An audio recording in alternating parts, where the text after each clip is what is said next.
Hello Team FD and welcome back to a very special midweek winners and losers with me and Sam Abasaki. And of course, it's winners and losers, which means it's brought to you by our friends over at Manscaped. If you want to take advantage of our discount code, which gets you a rather tasty 20% off, then yeah, check the link out in the description below or use what you see on screen at current.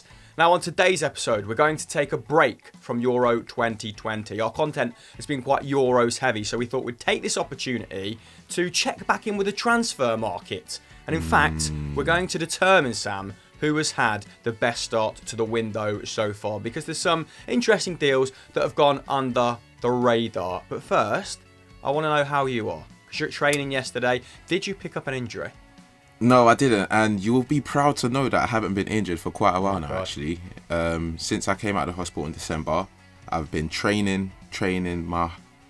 Well, I was going to say my heart off, but that's not really a phrase. But yeah, no, I've been training really well. My heart out, that's the one. I've been training really well, and yeah, we're one game away from winning the league. So if you want to come down and support, you're probably not going to, and I'll just have to send you pictures after you can come. But, you know, we're going to win the league on Saturday. Well, I've got a lot of faith in you. And I've also got a lot of faith in the first guy that we're talking about. I mean, we're going to touch upon some transfers that you guys maybe haven't noticed on this show, but you've definitely noticed this player. It's Billy Gilmore. And I was really intrigued to see that he was linked with newly promoted Norwich. I kind of thought about it, Sam, and thought, yeah, that makes a lot of sense.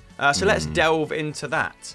What are you saying? Norwich are doing a lot of like smart business, and I think Billy Gilmore is a very, very good signing for them. Obviously, played a few times for Chelsea last season. A few of the fans were saying he should be in and around the conversation of playing more minutes, but for me, I completely understand him. You know, Tuchel embedding him into the squad, playing him in the FA Cup, and even when Lamps was in charge, playing him for a few games as well. But it looks like Norwich are going to do it. They've got competition from Wolves as well, who are looking to loan him. But the big bonus for Norwich is that the relationship with Farke and Tuchel. Obviously, Farke was the manager of the second team when Tuchel was manager of the first team at Dortmund, and I think that's very big for them. I think that's probably what's going to get them. Get the deal over the line. I think it's important for Gilmore to go out on loan and get first team football this season, because every time he plays, he always makes fans think, why is he not playing more? But obviously you have to remember his age. He's only 20 years old. But for a team like Norwich, they're used to, you know, getting young players on loan. They obviously had Oliver Skipp, who came from Tottenham last season, but he is returning back to Tottenham, who are probably going to need him this season. So I think getting Skipp out and bringing Gilmore in will be really good. Also, to mention, they're releasing Mario. They released Mario Vrancic. That's how you say it, right? Yeah, not an expert in that field. I'd say Vranic, but you could quite well be right. Vrancic, if we're wrong, you know, let us know in the comments.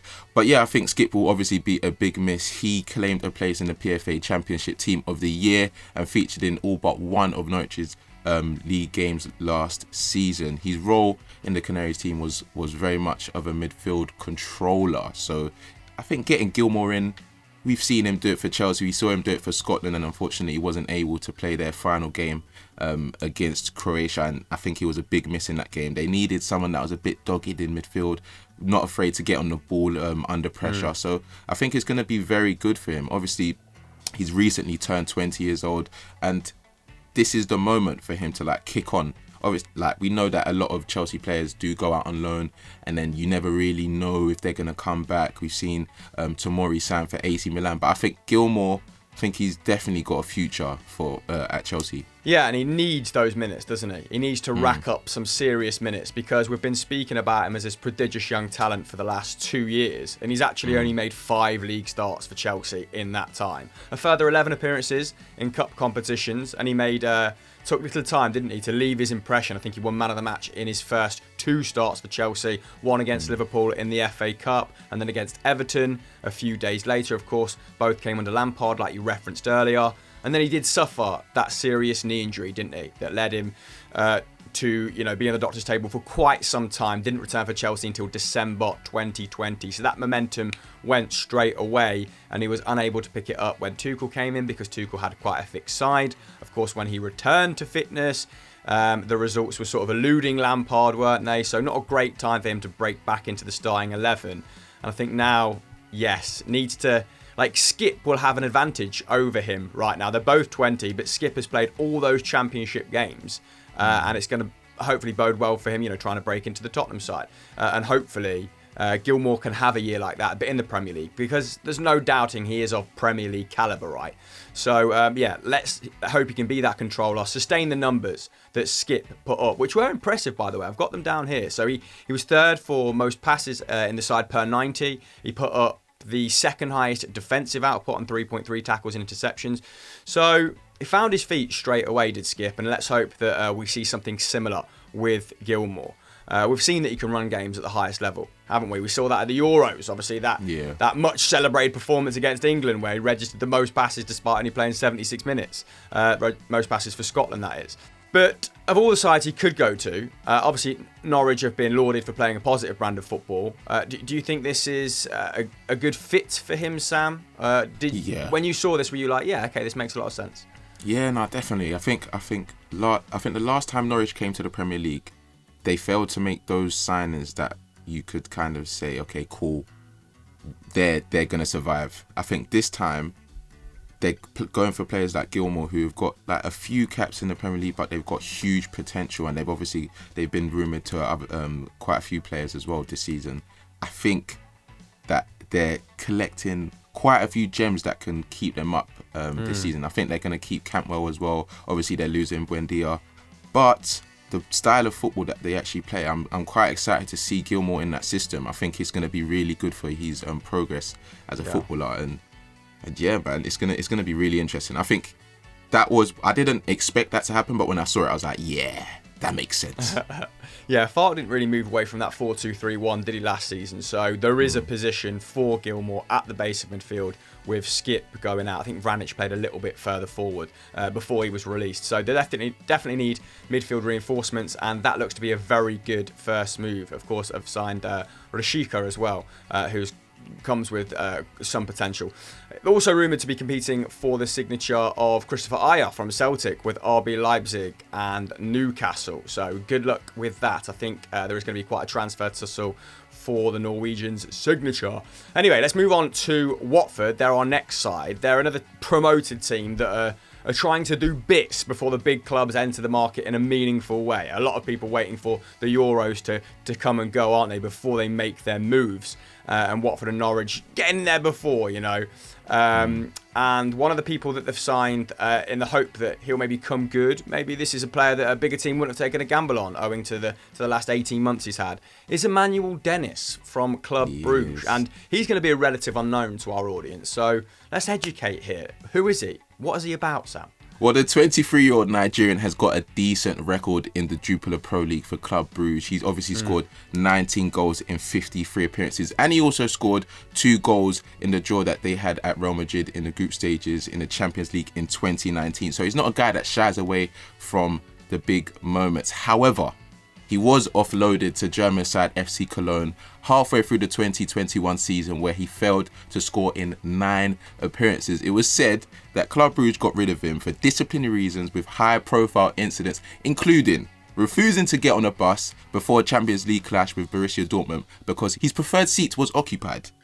Like, come on, bro. Like, come on. Like, who do you think's most likely to pull that stint at Football Daily? I think you are, you know, not being funny. I think if you were sitting at the front and I sat in your seat, you would move mad if I sat in it. I got that feeling from you. But either way, it didn't go well for him in Germany either. The Nigerian failed to play in 5 Bundesliga fixtures and also sat out in the relegation playoffs as well. And the former Cologne sporting director, Horst Hyatt, was quoted saying, "He's not an easy guy. We knew about this problem, but we took too much risk. We misjudged that.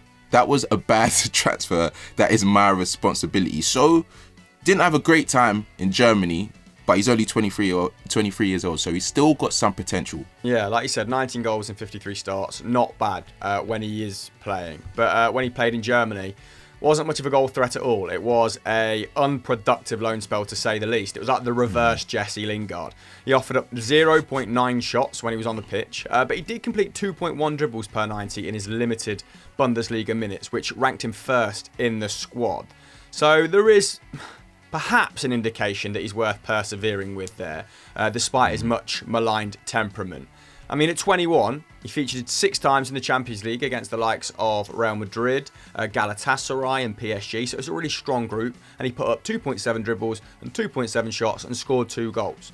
So there's clearly something there. Maybe Troy Deeney just needs to have a word. Get him focused on reproducing that sort of form, okay? But, lad, we don't do that around here.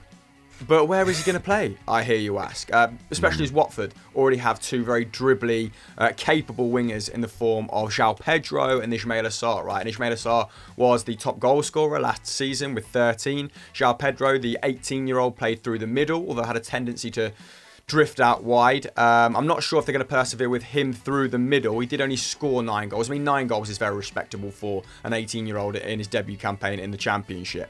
But they're probably going to be looking for a leading marksman, aren't they, in that regard? Or, I don't know, if Deeney and Andre Gray are fit, maybe they'll be given a chance in a 2. But their fitness was in doubt last season. And there's also 27-year-old Swede Ken Sema playing on the left. So maybe Dennis has been brought in to compete with him for a wide berth on the left-hand side. I just can't see him breaking into that team anywhere else, really. But he does give them another forward option. He gives them a little bit more depth. And I think Watford are taking a chance here on someone that has the potential to be a 10, 15 million pound player, but has fallen by the wayside a little bit. And hopefully they can pick him back up. They also signed Imran Louza as well from Nantes for a reported 10 million euros, who got 9 goal involvements in 29 starts in Ligue 1 last season, playing from that left-hand side or playing in a double pivot as well. So they're stocking up on wide men. His numbers were also solid if unspectacular. 1.4 shots, 0.9 key passes. He must have been very decisive when he was on the ball. Let's move on to some other signings then. We'll do these in quite quick-fire fashion because we wanted to keep this show nice and short, didn't we? So, yes. I mean, Watford have also signed Danny Rose, Ashley Fletcher, but I wanted to ask you more about Aston Villa's business. What do you reckon to Buendia then? How essential is he going to be to this Villa side? Do you think it's good value at £35 million? I think it's good for Villa, you know. I think that like, he didn't have the greatest of time when he came to the Premier League last time with Norwich, but he then went back to the Championship and did amazing. I think this is like his second chance to show the world, like, that wasn't me. I'm coming to the Premier League to do business. And also, with the players that Villa have, and they're also being linked with Ward-Prowse, they've got Grealish, they've got Watkins, Traore, they've got quality players. So I don't think the burden is going to be so heavy on him like it was at Norwich, and that's going to be good for him because he's quite young. So if he doesn't have the greatest of games, they've got a Grealish that can bail him out. They've got even McGinn. Like, Villa are going to look very strong next season if they do keep Grealish. And I don't know if any team are going to meet the 100 mil or 80 to 100 mil valuation that they're going for. So next season, I think that he could have a very good year. He had 31 goals and assists in the Championship. And that's even though it's a Championship, that's very strong. So if he can even do half of that in this Villa team, I think he'll be proud of himself still. Yeah, they'll be looking for someone to replicate early season Ross Barkley, won't they? Playing in that number 10 position next to Jack Grealish, of course, had a very good relationship to start with, had a really good first 2-3 months and then dropped off a cliff. So they'll be hoping that Buendia can come in that 10 slot and perform consistently across the course of the campaign. I think Ashley Young's a fine transfer as well. 35 years old, of course. Yeah. He's returning to Villa after a decade, but still made 26 appearances in Serie A last term. Comes in, adds a little bit of depth in various positions. He's flexible, isn't he? That's okay for a year. We don't mind that. Nathan Collins is also heading to Burnley from Stoke for £12 million. Now, he's a highly rated young Irish centre-half, and maybe that means that they're bracing themselves for bids for Tarkowski, for Ben Mee, probably more so the former than the latter.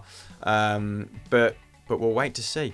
Yersin Makira has also gone to Wolves, a Colombian centre-half. And we'll round off this episode by talking about Ben White's potential move to Arsenal for 45 million then. We'll keep this short and sweet because we've talked about Ben White to Arsenal a couple times already, and I'm sure we'll do it when he signs officially. But of course, Brighton knocked back the initial bid of 40. Arsenal have come back in for him. How much better of a side does Ben White make Arsenal in your opinion, Sam?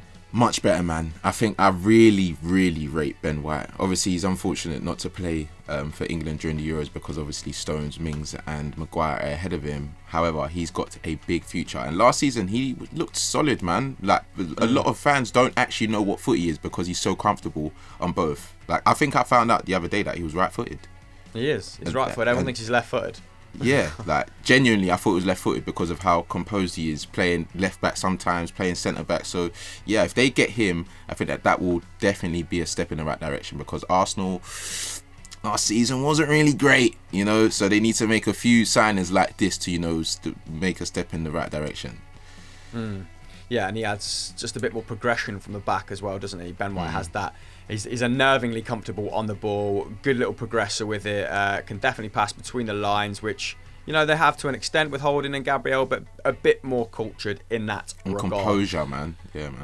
Very composed, and I'm going to be composed for the sign-off of this show. It's a Manscaped plug, of course it is. That's how we round off winners and losers all the time now. If you want 20% off Manscaped's stellar products and free international shipping, then use Football Daily 20, as you can see on your screens right in front of your bonces right now. And Sam, I mean, before we go, it'd only be, you know, amicable of me to ask if there's anything you want to plug.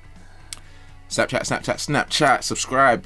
Stories that you don't normally see on our YouTube, go to Snapchat and you'll see it. Why did, you know, Chilwell and Mount not get into the why did they not get into the squad? Why did they have to self-isolate? Go to Snapchat and find out. You know, we've got stories there that you don't normally see. So yeah, subscribe. Clean exit. See you later. Bye.